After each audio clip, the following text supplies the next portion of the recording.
What's good, YouTube? It's your man BGTechLife. Now, we know the Samsung Galaxy Note 10 Plus dropped about 30 days ago, and we're officially entering iPhone season. So now I want to take a look at the Galaxy Note 10 Plus. Even though it's a fairly new device, I want to talk about it after the hype.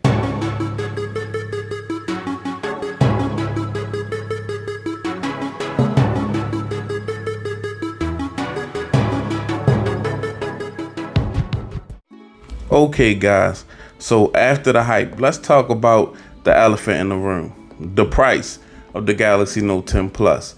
It is an expensive device. It's one of the most expensive devices on the market. Yes, that is true. But I have two answers for the price.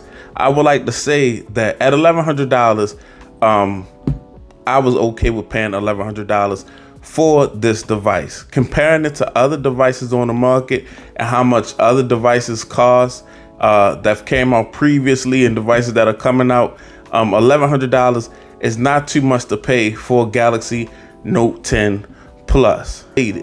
They are overall too expensive compared to the market and what devices are selling for now.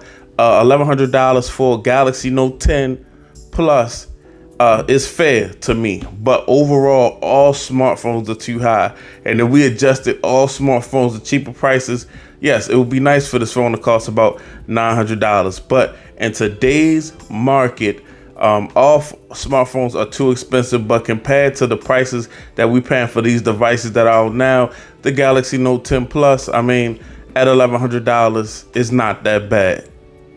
So overall, guys, with this device, I have been having a great time with it. Honestly, I've been having a great time with the device, but I do have some complaints. I have two complaints right now. Maybe after longer use, I may have more complaints, but right now I only have two complaints. And that a lot of that has to do with the build. The power button being on the left side of the phone, where the Bixby button was previously located on Samsung devices before the Note 10 Plus, is definitely a throw off.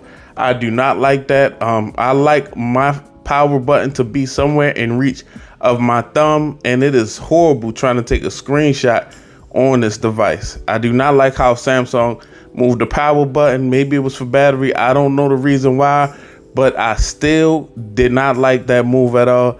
It's not comfortable. It's a horrible screenshot. The power button should always be right near my thumb. Maybe they wanted to cater to left-hand people. I don't know. But that's just something I definitely do not like about the phone.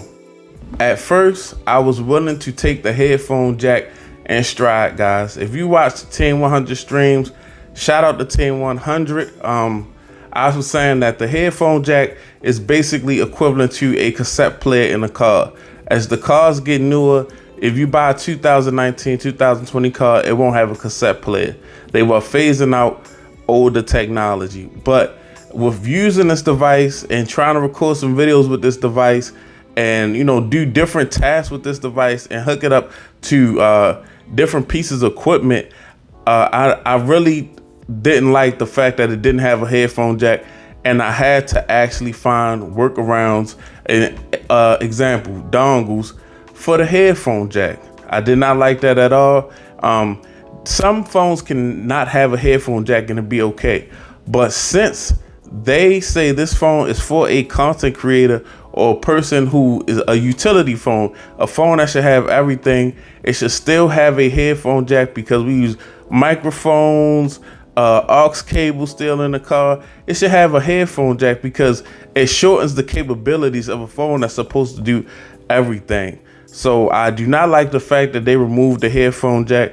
I think it should still have a headphone jack. It is a Note device. It's supposed to be a do-all device, and headphone jacks are still relevant as far as quality headphones go, wired headphones, microphones for recording content.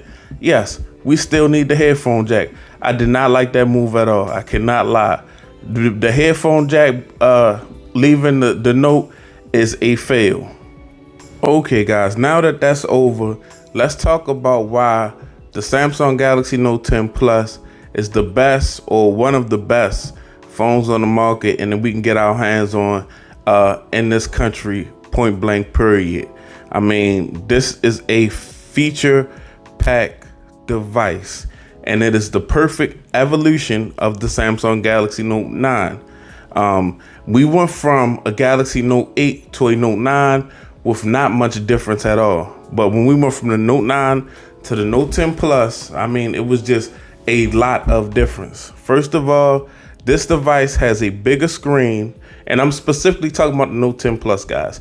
We have a bigger screen. We got more RAM base model. We got a quality S Pen. Last year's S Pen on the Samsung Galaxy Note 9 was a little thicker, it was a little bigger, but it lackluster. It was cheesy almost. It had a cheesy feeling to it. Even when you would go to click the top, it was just cheesy. Sometimes the clicker would get stuck on my Note 9. I've experienced that. This S Pen is smaller, but feels way more quality. It feels like a way better build than last year's Samsung Galaxy Note 9 S Pen. It does have new features, which I consider gimmicky, as far as helping you with some recording and some camera stuff. But I mean, honestly, that's gimmicky. That's a gimmick to me because that's nothing I'll sit around and actually utilize. The Galaxy Note 10 Plus also has a whole new build.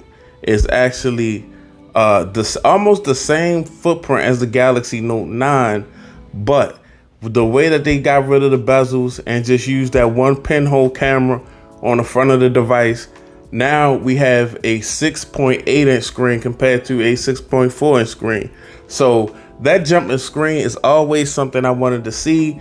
Last year, I thought the Note and the S10 Plus were too close in size. I like to see that they stepped it up and made the Note much bigger, noticeably bigger than the S10 Plus, because I feel like a Note should be bigger than the S10 Plus. Also, the display in itself is beautiful. 6.8 inches. This is something that Samsung does. I mean, on every device every year. I mean, they just show out with the display. 6.8 inches, just a very vivid, colorful display. You got the HDR10, and like I said, with the pinhole, it's bezel-less. It's just close to zero bezel at all. The display is Gorilla Glass 6. It's a beast. I mean, that's what you go to Samsung for. Displays is a beast, is a monster. And as far as the display go, I love it. I love looking at it, consuming content, things of that nature. 30 days in, the phone is performing great, guys. I love the performance of the Samsung Galaxy Note 10 Plus. The days of Samsung lag and things like that, that's been dead. And I mean, this phone is just truly a beast, especially with this display and the size of this display and the way that it's just still able to run and perform, and it just looks so good. I mean, that's why I said I'm okay with paying $1,100 for this device. I mean, you getting 12 gigs of RAM off the break and a 4,300 milliamp battery. So the device is performing all day. I haven't had any, I'm not gonna quote any screen on times, but I haven't worried about this battery once. And you get fast charge. So I mean, it's just a great performing device. Games, whatever you throw at it, the phone is gonna be able to do. The phone can multitask, no problem. The 256 gigabytes of internal storage, and you can have external storage.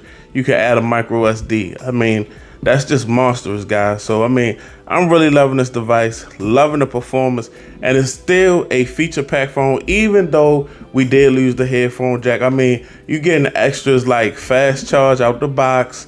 You're getting decks where you can hook it up to your computer, or just a monitor itself and use your phone like it is a computer. I mean, and you can add you some Bluetooth peripherals and really get work done. I mean, you can sit there, you can type a paper. It's a lot of little things that you can do, that because most people don't do a whole lot on their laptops that you can't do on this phone. You know, most college kids are typing papers, people for work doing spreadsheets. You can do all this on the phone. You're getting reverse wireless charging, and reverse wireless charging, I don't think it's for me charging another device, but if I got some Samsung earbuds, if I got the Samsung Buds, reverse wireless charging is a win. If I got a Samsung watch, to be able to turn my phone over and charge my watch up if I need to, that's a win. You got great stereo speakers, just an all-around great experience on the Samsung Galaxy Note 10 Plus, guys. And this is just how I'm feeling 30 days in. If you're not feeling the same way, if you want to argue some of my points, go ahead in the comment section. But that's just how BGTechLife feeling. I appreciate you guys watching the video. Like, comment, subscribe. It's your man BGTechLife. I'm out. Peace.